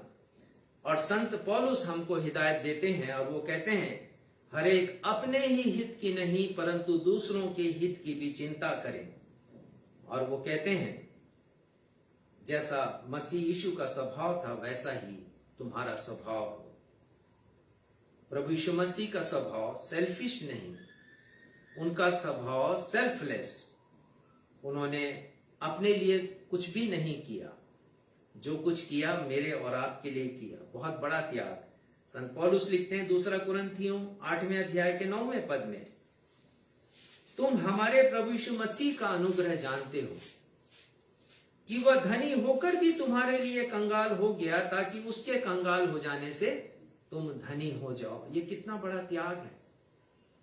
धनी होकर के भी, जिनके पास सारे ग्रह हैं, सारी सृष्टि है, पृथ्वी तो बहुत छोटा ग्रह है, चांद सितारे जिनकी अधीनता में, वो कहते हैं कि मेरे और आपके लिए गरीब वो हो गए ताकि हम जो गरीब हैं उनके अनुग्रह से धनवान हो जाएं। प्रभु यीशु मसीह ने इस लोमड़ी पर विजय पाने की शिक्षा दी है। लूका 9:23 में उन्होंने कहा, जो कोई मेरा अनुसरण करना चाहे, जो कोई मेरे पीछे आना चाहे, तो अपने आपे का इंकार करे। अपने आपे का इंकार करना, वो कहते यू मस्ट डिनाई योरसेल्फ। हम अपने आप का इंकार करें। हम सोचें कि हम कुछ नहीं है। हम अपने सेल्फिश एम्बिशन को एक तरफ रख दें, अपस्वार्थीपन को एक तरफ रख दें। हम अपने व्यक्तिगत स्वार्थ और अपने हित को छोड़ दें। हम दूसरे लोगों के लिए भी सोचें, जिनके लिए परमेश्वर पिता सोचते हैं। 7वीं लोमड़ी है कड़वाहट रूपी छोटी लोमड़ी। ये 7वीं लोमड़ी है। मन में कड़वाहट या बिटरनेस। किसी ने कहा कि ये बिना लपट की ऐसी अग्नि है, बिना लपट के ऐसे आग के समान है, जो दिखाई तो नहीं देती पर भीतर ही भीतर सुलगती रहती है। कड़वाहट ऐसी होती है, दिखती नहीं है। मन में कोई क्या सोच रहा है ये दिखता नहीं है। और हमने सीखा है इसके पहले भी कि लोग प्रभु प्रभु कहते हैं, लेकिन बगल में खंजर भी दबा कर रखते हैं। कड़वाहट मन में रखना, ये नुकसानदेह नहीं लगती, पर आगे चलकर कड़वाहट, मन की कड़वाहट कपट में, क्रोध में, शत्रुता में और बदले की भावना में तब्दील हो जाती है। इब्रानी 12:15 पढ़िएगा। हम देखेंगे कि कड़वाहट का कितना गहरा असर होता है और इसका कैसा प्रभाव होता है। ध्यान से देखते रहो, ऐसा ना हो कि कोई परमेश्वर के अनुग्रह से वंचित रह जाए, या कोई कड़वी जड़ फूट कर कष्ट दे। और कड़वी जड़ फूट कर कष्ट दे। कोई मन की कड़वाहट मुझे और आपको कष्ट दे, ये छोटी लोमड़ी बन करके मेरे और आपकी जिंदगी में आती है। बिटरनेस, किसी के प्रति अच्छे विचार नहीं रखना। किसी ने यदि बुरा किया है तो उसके लिए भी मन में बुरा सोचना। किसी ने हमारे बारे में अच्छा नहीं कहा तो उसके लिए भी हमारे हृदय में कड़वाहट उत्पन्न हो जाना। वो कहता है ध्यान से देखो, कोई कड़वी जड़ फूट कर तुम्हें कष्ट ना दे, कहीं ऐसा ना हो कि तुम परमेश्वर के अनुग्रह से वंचित हो जाओ। निकली जीवन दिखाई देता है, बहुत छोटा, हम गंभीरता से नहीं लेते, नजरअंदाज कर देते हैं इस कड़वाहट को। लेकिन परमेश्वर का वचन कहता है कि ये कड़वाहट मुझे और आपको परमेश्वर के अनुग्रह से वंचित कर देगी। उस स्वर्ग धाम से जहां मुझे और आपको जाना है, हम प्रवेश नहीं कर पाएंगे। मैंने पढ़ा 2 जुड़वा भाइयों के बारे में, बहुत प्रेम था उनके आपस में, और उनके पिता का एक स्टोर था। पिता की मृत्यु के पश्चात वे दोनों भाई उस स्टोर में काम करने लगे मिल करके। इतना प्रेम कि आसपास के लोगों के बीच में उदाहरण दिया जाता था कि यदि प्रेम हो भाइयों में तो इन्हें देखो। और एक बार ऐसा हुआ कि एक भाई दुकान पर था और उसने कुछ सेल आउट किया, दुकान में कुछ चीजों को बेचा, और $100 के 5 नोट थे, उसने टेबल पे रख दिया था जहां कैश बॉक्स है। और इसी बीच वो स्टोर के भीतर चला गया कुछ काम करने के लिए। और जब वो वापस आया तब वो देखता है कि वो $500 तो है नहीं वहां पर। और उसके पहले उसका भाई वहां पर आया हुआ था और वो पूछता अपने भाई से कि $500 गए कहां। उसने कहा मुझे नहीं मालूम, मैंने तो देखा भी नहीं। लेकिन उसके मन का जो कीड़ा है, कड़वाहट है, वो बना रहा है कि मेरा भाई मुझसे झूठ बोल रहा है। और वो कड़वाहट इतनी बढ़ गई कि दोनों भाइयों के बीच में बंटवारा हो गया, दुकान का 2 भाग कर दिया गया, परिवार भी उनका अलग अलग रहने लगा, परिवार के आपसी रिश्ते खत्म हो गए। 20 वर्षों के पश्चात एक घटना घटी। एक व्यक्ति एक भाई की दुकान पर आया और वो कहने लगा कि मैं आपको $500 देना चाहता हूं कुछ ब्याज के साथ। तो उसने कहा, उस भाई ने कहा कि किस बात का आप देना चाहते हैं? $500 बिना कोई सामान खरीदे। तो उसने कहा $500 में आपकी दुकान से मैंने चोरी की थी, मैं भूखा था, मेरे पास खाने के लिए नहीं था, और मैं जब इधर से गुजरा तो मैंने देखा कि कैश बॉक्स के पास $100 के 5 नोट हैं और मैंने उसे उठा लिया। लेकिन कुछ समय पहले मैंने चर्च में संदेश सुना कि मुझे क्षमा मांगने की आवश्यकता है, तो मैं आपके पास आया हूं कि मैं क्षमा मांगू और जो कुछ मैंने बुरा किया है वो आपको जो काम मैंने किया है उसे मैं वापस करूं। और तब पता चलता है कि अरे मन में तो हमने बेकार ही कड़वाहट पाल करके रखी थी। कलीसिया में हम साथ मिलकर बैठते हैं लेकिन बात नहीं करते एक दूसरे से, मन में कड़वाहट है। कॉटेज प्रेयर मीटिंग में दूर दूर से लोग आ जाते, पड़ोसी नहीं आते क्योंकि कड़वाहट है। इस छोटी लोमड़ी से मुझे और आपको बचकर रहना है। 8वीं छोटी लोमड़ी है क्षमा रहित हृदय वाली छोटी लोमड़ी। क्षमा करना एक क्रिया है, एक एक्शन है जिसे कोई उस व्यक्ति के साथ करता है जिसने उसके साथ बुरा किया है। क्षमा करना एक एक्शन है और उसे वो व्यक्ति उसके साथ करता है जिसने उसके साथ बुरा किया है, उसकी फीलिंग्स को हर्ट किया है, उसे अपमानित किया है, उसके विषय में झूठी बातें कही हैं, उसकी निंदा उसने की है। बाइबल में 2 प्रकार की क्षमा का वर्णन है। पहला, जब कोई अपने विरोधियों या शत्रुओं को क्षमा करता है, मनुष्य मनुष्य को क्षमा करता है, और दूसरा है जब परमेश्वर मनुष्य को क्षमा करते हैं। और ये दोनों प्रकार की क्षमा एक दूसरे से जुड़े हुए हैं वचन के अनुसार। इफिसियों 4:32 में लिखा है, जैसे परमेश्वर ने मसीह यीशु में तुम्हारे अपराध क्षमा किए वैसे ही तुम भी एक दूसरे के अपराध क्षमा करो। 2 तरफा है। जैसे हम अपराध क्षमा करेंगे तो प्रभु यीशु मसीह भी हमारे अपराधों को क्षमा करते हैं। परमेश्वर पिता मसीह यीशु में हमारे अपराधों को क्षमा करते हैं।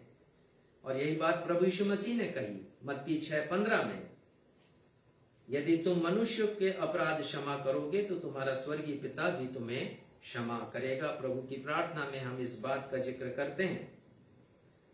किसी ने कहा कि क्षमा उस खुशबू के समान है जो फूल के कुचले जाने पर मुझे और आपको मिलती है।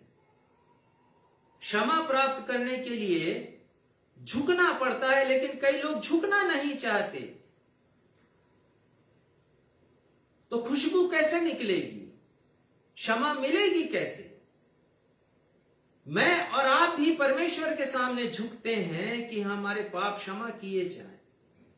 वैसे ही यदि ये लोमड़ी मेरे और आपके जीवन में है जो क्षमा नहीं करने की भावना के साथ आई है, तो वो हमको कभी झुकाना नहीं चाहेगी। और इसीलिए कुछ परिस्थितियों में क्षमा करना बहुत कठिन हो जाता है। मैंने एक व्यक्ति के बारे में पढ़ा, उसने अपनी पहली पत्नी को तलाक दिया और दूसरी खूबसूरत महिला से उसने विवाह कर लिया। विवाह के पूर्व उसने अपनी पहली पत्नी को निमंत्रण कार्ड भेजा और उस पर उसने लिखा कि तुम मेरे विवाह में आकर मुझे और मेरी पत्नी को आशीर्वाद देना। ऐसी हिमाकत की उस व्यक्ति ने। एक तो पत्नी को छोड़ दिया और दूसरा जब उसने विवाह किया है दूसरी महिला के साथ तो उसको आमंत्रित कर रहा है कि तुम मेरे विवाह में आओ और मुझे और मेरी नई पत्नी को आशीर्वाद दो। और जब उस महिला को, उसकी पहली पत्नी को, पूर्व पत्नी को पत्र मिला, कार्ड मिला, तो वो कहती, I want you to burn in hell. मैं चाहती हूं कि तू नरक में चला जा और जल जा वहां पर, वहां की अग्नि में भस्म हो जा। यदि हम देखें बाइबल के अनुसार तो पहली पत्नी का कथन और व्यवहार गलत है, परंतु उसके लिए उस व्यक्ति को क्षमा करना आसान नहीं था जिसने उसे तन्हा छोड़ दिया और दूसरी महिला से विवाह किया और उसे लज्जित करने के लिए, उसका दिल जलाने के लिए उसे निमंत्रण कार्ड भेजता है। क्षमा करना कुछ परिस्थितियों में बड़ा कठिन हो जाता है। उस व्यक्ति को क्षमा करना किसी माता पिता के लिए नामुमकिन हो जाता है जो उसकी नाबालिग बेटी को पहले तो अपहृत करता है और फिर उसका यौन शोषण करता है और फिर उसकी निर्ममता पूर्वक हत्या भी कर देता है। बहुत मुश्किल होता है, पर बाइबल की शिक्षा है कि इस क्षमा नहीं करने वाली लोमड़ी को अपने जीवन में प्रवेश करने से रोकना है। कुछ जीवंत उदाहरण देना चाहूंगा। जब कुछ मसीही लोगों ने या मसीही विचारधारा रखने वाले लोगों ने कठिनतम और अक्षम्य परिस्थितियों में क्षमा किया, अक्षम्य परिस्थितियों में क्षमा किया है। ऐसा नहीं है कि क्षमा नहीं किया जा सकता। आपने सुना होगा ऑस्ट्रेलिया के मिशनरी डॉक्टर ग्राहम स्टेन्स के लिए ओडिशा में कुष्ठ रोगियों की सेवा करते थे। उन्हें और उनके 2 पुत्रों 10 वर्षीय फिलिप और 7 वर्षीय टिमोथी को 22 जनवरी 1999 को जब वे अपने वाहन में, अपनी गाड़ी के भीतर सो रहे थे, ख्रिस्ट विरोधियों ने गाड़ी के चारों तरफ पेट्रोल छिड़का और जला दिया, गाड़ी को जिंदा उन्हें मार डाला। हम उनकी पत्नी के बारे में पढ़ते हैं और जानते हैं कि उनकी पत्नी ग्लैडिस ने हत्यारे दारा सिंह के खिलाफ कोई एफआईआर नहीं किया। उन्होंने कहा कि मैंने उसे क्षमा कर दिया, मेरे हृदय में अब उसके प्रति कोई कड़वाहट नहीं है। एक और उदाहरण देना चाहूंगा। ये मसीह विचारधारा वाले लोगों की विचारधारा है। मई 21, 1999 में, क्षमा करें, 1991 में भारत के पूर्व प्रधानमंत्री राजीव गांधी की हत्या तमिलनाडु के पेरम्बूर में हुई। इस घटना के वर्षों पश्चात सिंगापुर में उनके पुत्र राहुल गांधी से उनके पिता के हत्यारों के विषय प्रश्न पूछा गया तो राहुल गांधी ने कहा कि मैंने और मेरी बहन प्रियंका ने मेरे पिता के हत्यारों को पूरी रीति से क्षमा प्रदान किया। हम वर्षों घृणा की आग में जलते रहे, परंतु अब हमारे हृदय में उनके प्रति कोई कड़वाहट नहीं है। मेरी स्वयं की गवाही है। आप सोच रहे होंगे कि मेरे जीवन की क्या गवाही है कि मैं केवल शिक्षा दे रहा हूं आपको। 1999 में मेरा बड़ा पुत्र क्षितिज जब 11वीं का स्टूडेंट था तो उसी के कक्षा के कुछ छात्रों ने रात्रि में अंधेरे का लाभ उठाकर किसी बात के ऊपर जो शाला में हुई थी उसे पकड़ लिया अकेला पाकर और उसे लात घूसों से और बेल्ट से उसे मारा। उसका सिर फट गया। किसी ने उसे अस्पताल पहुंचाया। हमें सूचना मिली, हम देखने गए, उसके सिर पर टांके लगे थे। वो बच्चे हॉस्टल में रहते थे, एक मसीही हॉस्टल में, और मैनेजर ने मुझे अवसर दिया कि मैं आऊं और उनकी पहचान करूं अपने लड़के के द्वारा और हम एफआईआर कराते हैं उनके विरोध में। लेकिन मैंने एफआईआर नहीं कराया सिर्फ इसलिए यदि एफआईआर होता तो उनका जीवन तबाह हो जाता। वो आगे पढ़ते भी तो नौकरी में बड़ी तकलीफ हो जाती। या उनको सजा मिलती तो शायद और कड़वाहट उनके हृदय में आ जाती और अपराध करने की भावना और प्रबल हो जाती। तो मैंने क्षमा कर दिया। यहां तक कि एसपी ने भी किसी के द्वारा संदेश भिजवाया कि आप जरूर करें एफआईआर। 20 वर्षों के पश्चात, इस घटना के पश्चात, रेलवे क्रॉसिंग पर एक व्यक्ति मुझे मिला और उसने मुझे जय मसीह की कहा। मैंने कहा मैंने आपको पहचाना नहीं। उस लड़के ने कहा कि मैं उन लड़कों में शामिल था जिसने आपके लड़के को मारा 20 साल पहले, परंतु आपने हमें क्षमा कर दिया। इस बात ने मुझे बड़ा प्रभावित किया। प्रभु यीशु मसीह ने भी क्षमा किया। आपने एक अच्छा उदाहरण दिया और मेरा जीवन बदल गया और आज मैं विश्वास में हूं, प्रभु यीशु मसीह के विश्वास में। क्षमा करने का तात्पर्य कदापि यह नहीं है कि पाप को हम इग्नोर कर रहे हैं या पाप को हम नजरअंदाज कर रहे हैं। क्षमा करने का अर्थ उस पाप को भूल जाना भी नहीं है।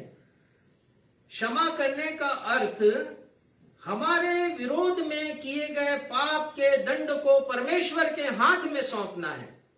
और ये एक बड़ी बात है। रोमियो 12:19 आज एक पाठ पढ़ा गया नए नियम से और वहां पर लिखा है, अपना पलटा नहीं लेना परंतु परमेश्वर के क्रोध को अवसर देना, क्योंकि लिखा है कि पलटा लेना परमेश्वर का काम है। प्रभु कहते हैं कि बदला मैं दूंगा, न्याय उनके हाथ में है और दंड देने का काम उन्हीं का है। जब हम क्षमा नहीं करते हैं तो हम रिवेंजफुल एटीट्यूड रखते हैं, बदला नहीं लेने की भावना, और इसीलिए इस लोमड़ी को पकड़ना आवश्यक है और अपने आत्मिक बाड़े से बाहर निकालना आवश्यक है। अंतिम छोटी लोमड़ी है चेतना विहीन रूपी छोटी लोमड़ी। चेतना विहीन होना, बहुत बार हम संज्ञा विहीन हो जाते हैं, सेंसलेस हो जाते हैं। इसका मतलब है असंवेदनशील होना। हम में संवेदना का भाव हो जाता है।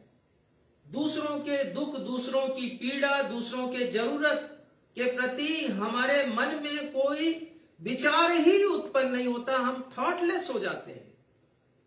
हम कभी सोचते ही नहीं उनके विषय में, संज्ञा विहीन हो जाते हैं, सेंसलेस हो जाते हैं। हम तरस नहीं खाते हैं। ये आचरण परमेश्वर का है। प्रभु यीशु मसीह के बारे में पढ़ते हैं, अनेक बार वो तरस से भर गए। और ये तरस अर्थात कंपेशन मेरे और आपके हृदय में भी होना चाहिए। तरस के लिए जो ग्रीक भाषा का शब्द है वो है स्प्लेंकनी जोमाई, जिसका मतलब है संवेदना, संवेदना या हमदर्द। अर्थात जहां वेदना एक बराबर हो जाए। एक पीड़ित की यदि वेदना है तो वो वेदना मेरी वेदना बन जाए, मैं हमदर्द बन जाऊं, किसी के दर्द को मैं महसूस करूं। प्रभु यीशु मसीह ने यही किया। दयालु सामरी के दृष्टांत में जो तरस शब्द है उसके लिए यही शब्द आया ग्रीक भाषा में स्प्लेंकनी जोमाई। लेकिन बहुत बार इस संवेदना की कमी होती है। ये छोटी लोमड़ी है, इसे पकड़ना है। यूसुफ के साथ बंदी गृह में 2 व्यक्ति और थे।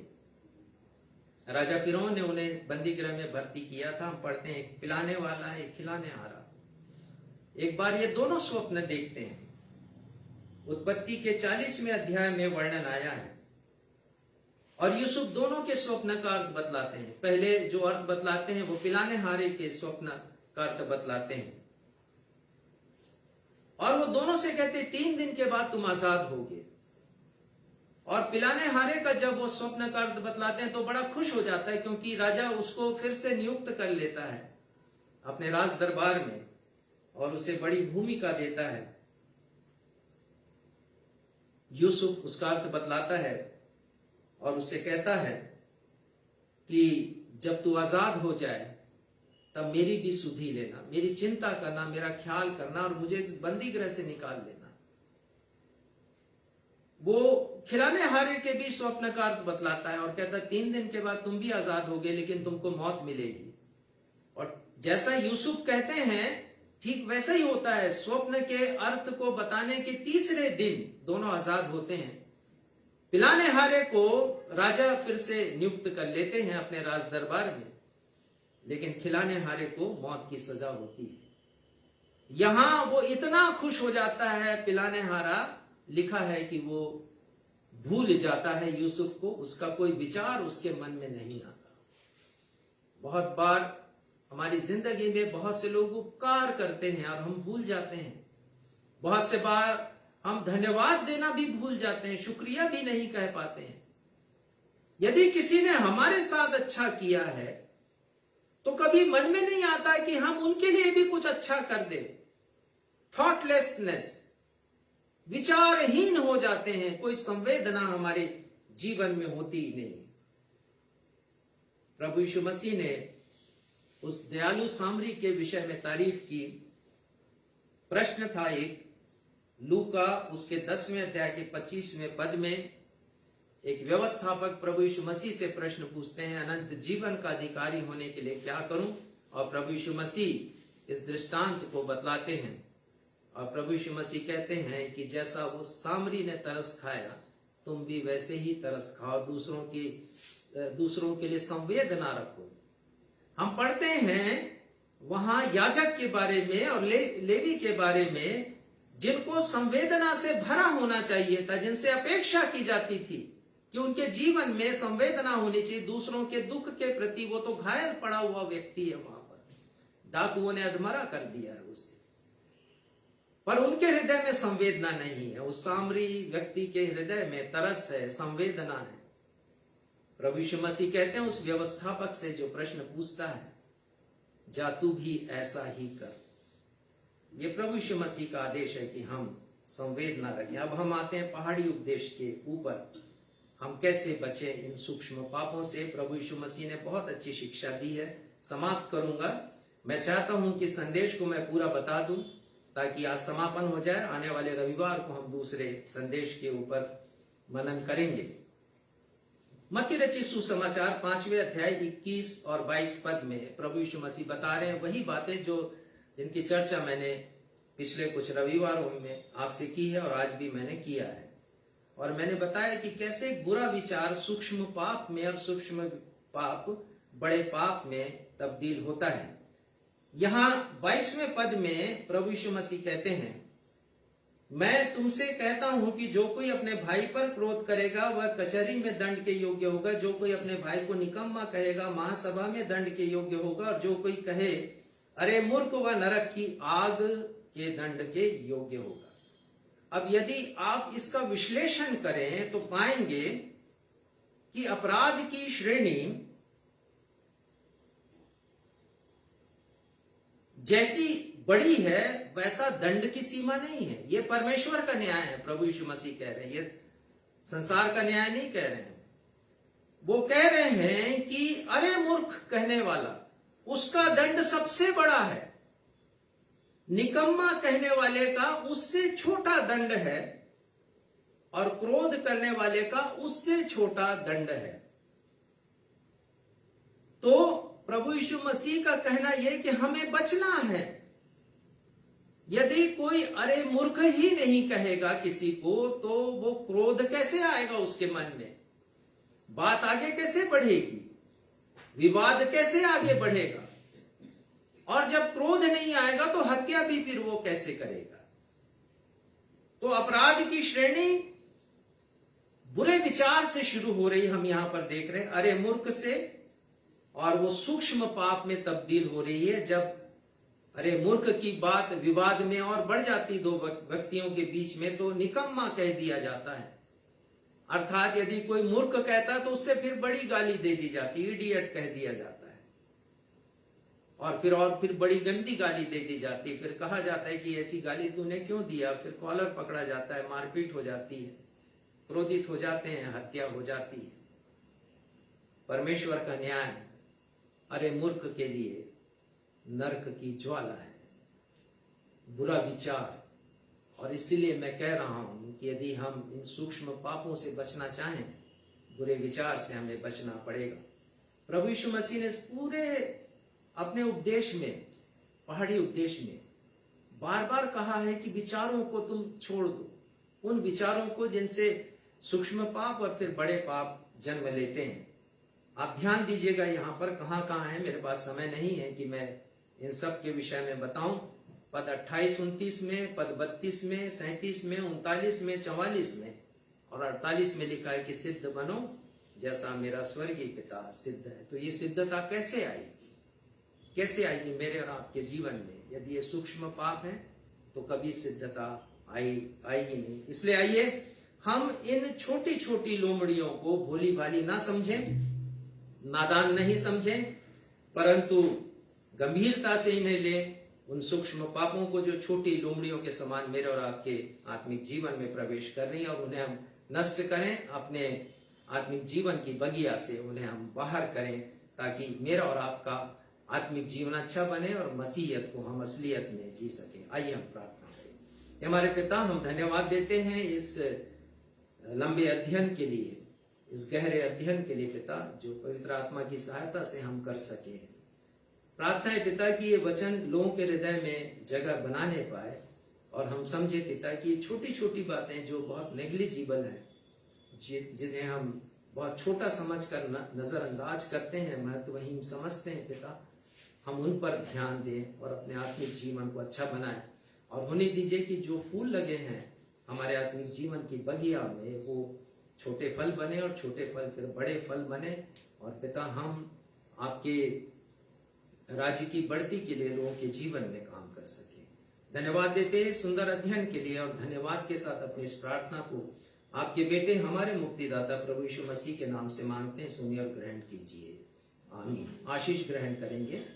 अब हमारे अद्वैत पिता परमेश्वर का प्रेम, हमारे उद्धारकर्ता प्रभु यीशु मसीह का अनुग्रह और शांतिदायक पवित्र आत्मा की सहभागिता हमें से हर एक के साथ अब से लेकर के हमारे उद्धारकर्ता प्रभु यीशु मसीह के दूसरे आगमन तक हमेशा होती रहे, आमीन।